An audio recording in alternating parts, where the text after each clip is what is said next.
चलते न बनी आदिशक्ति फिल्म्स।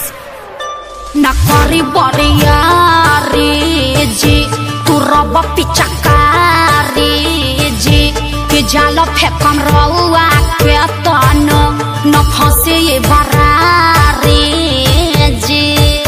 ए महंगा पलहंगा न लटाई घाटा लग जाई भाव उचित बताई छौ बहनी कराई ताजे तना रुपिया कहबू तो हके वो तने रुपिया दे सुन साली हो। अब हवा ऐसे पसेरी 2 रुपिया हो 2 रुपिया 2 रुपिया हो 2 रुपिया चोली रंगाई दे 2 रुपिया हो चोली रंगाई दे 2 रुपिया हो साया रंगाई पौने 2 रुपिया चोली रंगाई दे 2 रुपिया रे साया रंगाई पौने 2 रुपिया। आए विवेक जी तनी बेंजू पेरी तो जो खपे चुकारी हिया से खोदी जन बताना जनवा जाई जे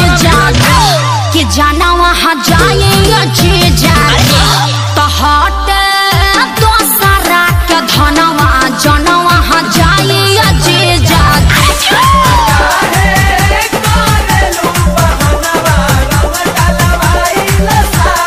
Come on oh yeah हाय रे टके जवानी हजेजो अतना मोलाई करवाए हजारा 2000 तक कुछाओ नइखे लाखों में हम बतियाए ना। अरे नहीं करो ना नचनिया रंग सरे ई तो होली के भेकसी नहीं रंग सरे ई तो खपेरा मसी नहीं दोसर दुआर जाके देखी ओनिया रंग फेंकी छिट्टा माल ना भेटाई।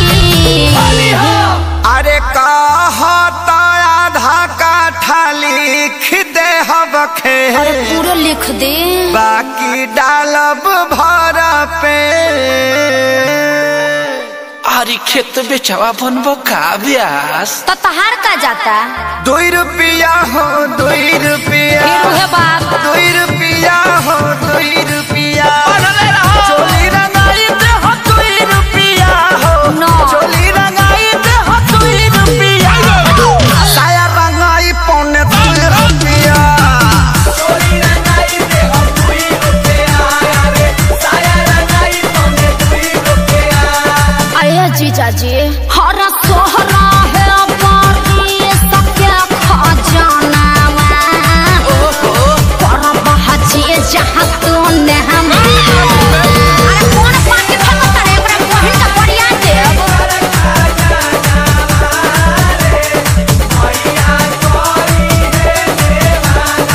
अरे कंजर के सार का हो बिना सिक के झाड़ी सुन ले बानी बिगहा के बिगहा राउर जोत जोताला जी बजट कुछाऊ बढ़ाई जीजा तबे रंगाई उच खाला जी।